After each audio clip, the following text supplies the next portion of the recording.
ada sekumpulan aset yang boleh dibilang isinya maaf aja, apalagi kalau semua dibawa ke Danantara, itu kan busuk semua, Bos. Gini, kasih ilustrasi yang lebih sederhana. Ya, ilustrasinya begini. Gini. Ya.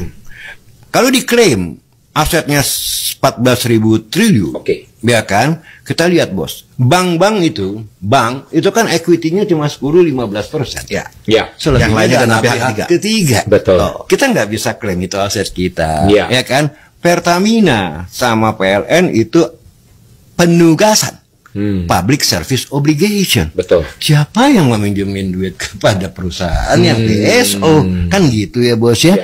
Nah, lantas kalau kita hitung net worth, ya kan, nilai bersih daripada perusahaan seluruh aset BUMN yang ada, saya bilang paling banter estimasi saya cuma 1.200-1.300 triliun, tidak 14.000 triliun. Kan ada utang, ya kan, ya, segala macam letek bengek ya. Nah, dengan 1.300 triliun, apakah kita bisa leverage up untuk membangun hilirisasi infrastruktur dan segala macam? Nggak bisa. Kenapa nggak bisa? Yang dibutuhkan untuk hilirisasi atau untuk proyek-proyek development dari pemerintah bukan aset, tapi cash. Kan gitu. Masalahnya kan cash. Makanya kan kemarin APBN dipotong 306 triliun untuk memberikan modal awal kepada Danantara. Artinya apa? Loh, katanya ngumpulin aset. Kok mintanya duit negara? Kan aneh. Jadi makanya saya bilang, raison d'être, reason daripada eksistensi Danantara itu sebagai super holding tidak ada. Yang menjadi lebih masalah adalah, kembali lagi, orang-orang yang ada di dalam Danantara, maaf aja ini saya profesional ngomongnya, market pun bertanya sama. Nah, dibongkar aja menit keberapa silakan. Iya. Nah, ini kan orang-orang, langsung sebutkan namanya juga boleh.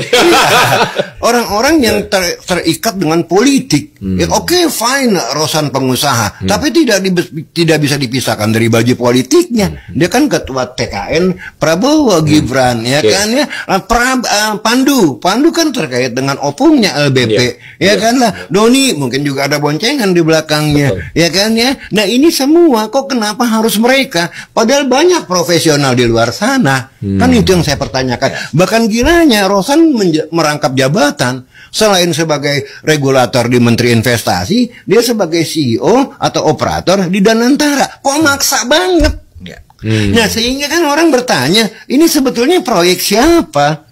Kan gitu, ya kan? Kalau memang ini proyek beneran, ya pertama udah jelas, kenapa sih nggak pakai wajah-wajah profesional? Maaf saja, saya tidak bias ya. Misalnya adalah Agus Marto, dia profesional, senior, punya expertise dan tidak punya noda, clean, dia punya track record. Begitu juga Glenn Yusuf, ya kan, banyaklah yang lain, ya kan ya. Kok kenapa harus memaksa Rosan dan kawan-kawannya? Gimana kalau Yonan tuh? Yonan misalnya, ya itu terkenal Yonan, bersih, profesional, tidak punya cacat. Saya pernah usulkan juga, tapi kalau saya usulkan begini, disangkanya saya mengusulkan orang saya. Enggak, mereka teman dalam capital market, ya kan, bukan berarti juga mereka dapat jabatan saya dikasih jabatan, enggak juga, ya enggak juga gitu, Bos. Itu karena bentuk kecintaan kita sama Indonesia. Exactly. Jadi gini, saya tidak bermaksud menggoyang Pak Prabowo, ya kan. Karena apa? Kalau presiden digoyang itu ongkosnya jauh lebih besar, Bos. Ya kan? Bisa kacau ini negara NKRI, ya kan?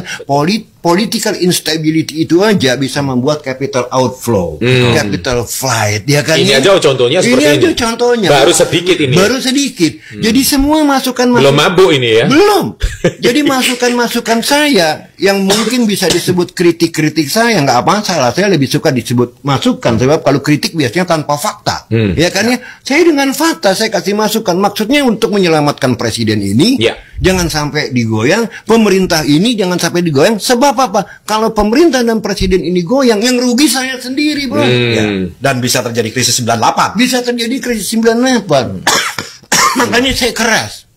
Karena apa? Saya punya tujuan bagus kok, ya kan? Mau debat dengan saya bahwa makan bergizi gratis inilah pemborosan yang sangat dahsyat, luar biasa, tidak ada manfaatnya, tidak ada faedahnya. Saya kasih solusi. Solusinya apa? Bikin sistem voucher. Ya kan? Paling cuma perlu 10, 15, 20 T. Voucher ini diberikan di daerah-daerah tertinggal kepada mereka yang anak-anak yang membutuhkan. Bahkan kalau perlu anak-anak yang tidak sekolah karena orang tuanya tidak sanggup menyekolahkan anaknya yang keleleran di jalanan. Kan begitu. Nah, dengan sistem kayak begini yang jor-joran makan dana sampai ratusan triliun, apa manfaatnya? Anak-anak di daerah-daerah seperti kota-kota besar Jakarta, Bandung, Semarang, Surabaya, Medan, iya, itu mereka nggak kekurangan gizi yang pertama, dan yang kedua orang tuanya pun mampu. Kenapa harus dikasih subsidi? Nah kan berarti lagi-lagi sama kayak Dantara. Ini proyek siapa? Mungkin Pak Presiden sendiri nggak tahu kali gitu ya, bahwa ini ada proyek gini-gini. Karena saya ngelihat begini, jujur aja saya ngelihat figur Pak Prabowo adalah figur yang boleh dibilang ini ya. Keren. Tidak punya niat jahat. Baik. Ya kan ya. Tapi bos, kalau bos misalnya memang nukhtar, memang benar-benar naif dalam arti gue memang pengen fight sesuatu yang benar, dikelilingi oleh para penjahat, bos bisa salah jalan. Ini yang saya lihat. Saya percaya Pak Prabowo punya niat baik. Ya artinya tulus lah, gue pengen membangun Indonesia. Tapi bos, in the politics, you know? Nah itulah yang makanya saya berteriak terus. Saya tidak bermaksud menggoyangkan presiden. Saya tidak bermaksud menggoyangkan pemerintah. Karena yang rugi saya.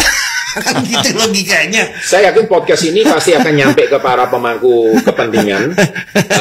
Podcast kita juga sering ditonton. Ya gitu. Pihak, pasti banyak banget. Iya, bagus lah. Berseliweran di kepala-kepala daerah, DPR, MPR ini berseliweran. Iya. Nah kalau enggak, buktinya saya sendiri juga dapat.